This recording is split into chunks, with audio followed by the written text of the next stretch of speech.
So another sense check that we can perform is making sure there is competition. Now, we wouldn't normally think of competition as a good thing, but competition to me and online should mean that there is a market. If people are producing content, if people are selling products, that means that there's a market. That means that we've reduced our market risk and instead we have competition risk, which means we need to compete within that market, but at least there is a market. One mistake that a lot of people run into when they're starting a business, either online or offline, is they jump in and there's no market for what they're trying to provide. So whatever their product or service is, it doesn't really matter because nobody wants to buy it. This is a much, much bigger risk than competition risk. Generally, if a market exists, you'll be able to find a particular niche or a particular way to approach that market which hasn't been done before. Whether it's going out there and finding out what's already popular, repackaging it, making it easier, making it shorter, maybe making it longer, putting a different spin on it, changing the location. So if it's US, bringing it to the UK or vice versa, or going global. There's some way that you can change your content so that competition can be defeated, whereas if there's no market, there is nothing that you can do that will create that market, unless you are a giant company who can build that market from the ground up. So we want to get rid of market risk and replace it with competition risk. We want a market that already exists, one that has competitors, one that has audience members, one that has customers already. That's where we want to enter, not something that does not exist yet. So we're going to be producing video. So the best place to look for audiences and competitors who are providing content to those audiences is on YouTube. YouTube's actually the second largest Western language search engine in the world after Google. It's also owned by Google, so not very fair. All we're going to do is come to YouTube and we are going to plug in your particular niche.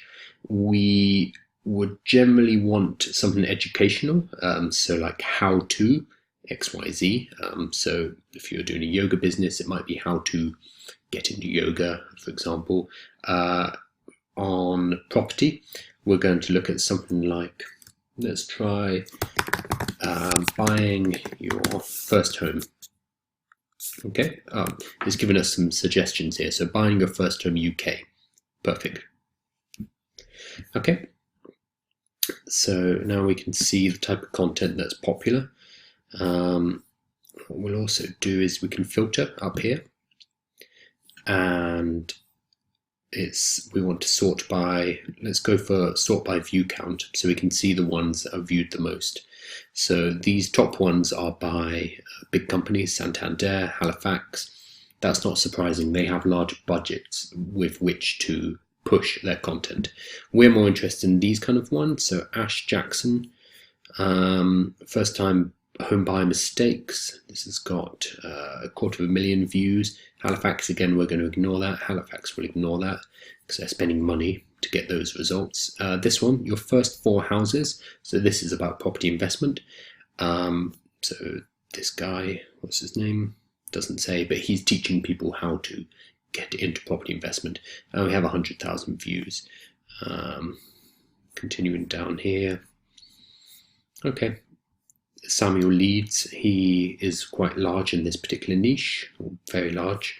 So we're seeing a decent range of videos. We're seeing videos that have come back now to relevance. We're seeing videos that have more than 10,000, 100,000 almost.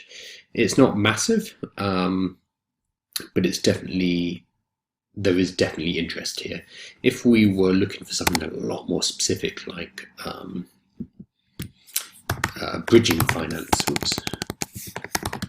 which is a very particular thing within UK property, we'd find the views are a lot lower, so 1,000, 1,000, 3,000. So much, I'm not seeing any figures here that are topping 10,000. So again, I'm going to sort by view count. Bridging finance explained by a bank again. I think it's a smaller bank, and that's 6,700. So this would be an example of a niche that's probably too small. There's not enough people interested in finding out about this information for us to build a business. We want to find videos that have at least 10,000, if not 100,000 or millions of views. So bridging finance would not work, whereas buying your first home potentially could. Let's put in another one, property investment, UK. Okay, and Samuel Leeds is popping up here. There we go, 70,000, 36,000. So yeah, so this would be the kind of niche which we could work in. Then there'll be very large niches, like I imagine Bitcoin. Okay, they're not too large. Bitcoin investment, 40,000. There we go. These are the big kind of numbers. 600,000. 2 million, etc. So this would be a niche that would probably be too large. Instead, we want the 10,000s and the 100,000s as a nice mid-sized niche that we can get into. So that's YouTube. I also want to show you Udemy, because we're going to be producing educational content as the mainstay of our strategy. Udemy is another place that we can look to find out what kind of courses are being sold. These are information products. These are courses that have been put together by experts in a particular subject and sold on Udemy. So again, if they're selling, that means that there is a market. So let's go for property investment.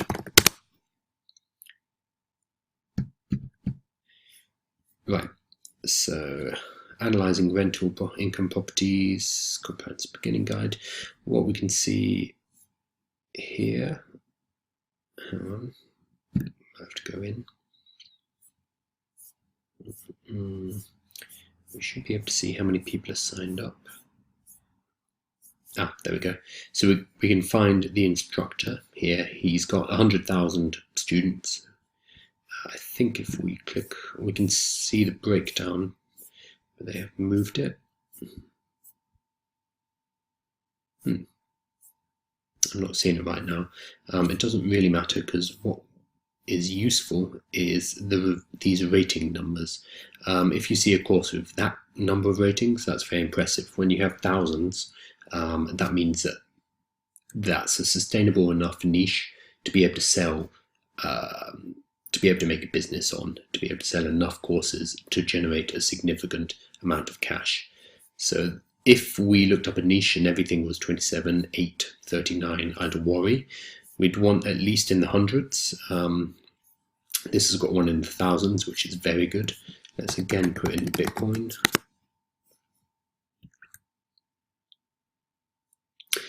Okay, so these are people selling information about Bitcoin. You can see this one's got 11,000, 11.5. Let's also go down to his, here we are.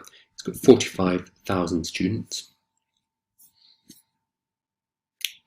Let's go back out. So 11,000, yep. So most of the big courses here have over 1,000 ratings. So this is a very busy market. There's definitely a market here. So it's approachable. It's something you could get into, but you'd need to have a very, well, either a lot more expertise or better presentation or some kind of spin or smaller niche within this particular subject in order to make headway here. So I would say at 10,000 plus, it's going to be too competitive.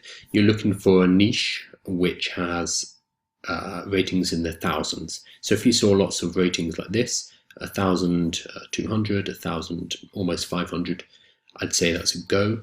If you have a lot of big courses like this, 11,000, 11,000, I'd be more wary unless you can come up with a particular way to enter that market which differentiates you.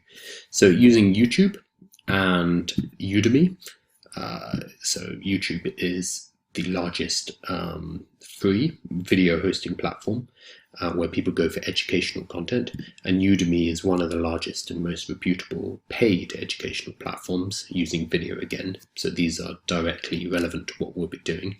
By using YouTube and Udemy, we can see whether people are already viewing and whether people are already purchasing information in these particular segments. So again, there's no hard and fast rule. There's just, we're using this as a sense check. If you've got views in the tens of thousands here, great. If you've got reviews in the thousands in Udemy, fantastic. If you're seeing much less, I'd be wary. I'd look to see how you can expand your potential market. And if you're seeing a lot more, so videos with millions and millions of views on Udemy, or tens of thousands of ratings, so millions of views on YouTube, or tens of thousands of ratings on Udemy, then I'd be a bit wary and I'd look for a way to niche down into something more specific. Again, rule of thumb, sense check, just do this to make sure you're feeling confident in your particular niche.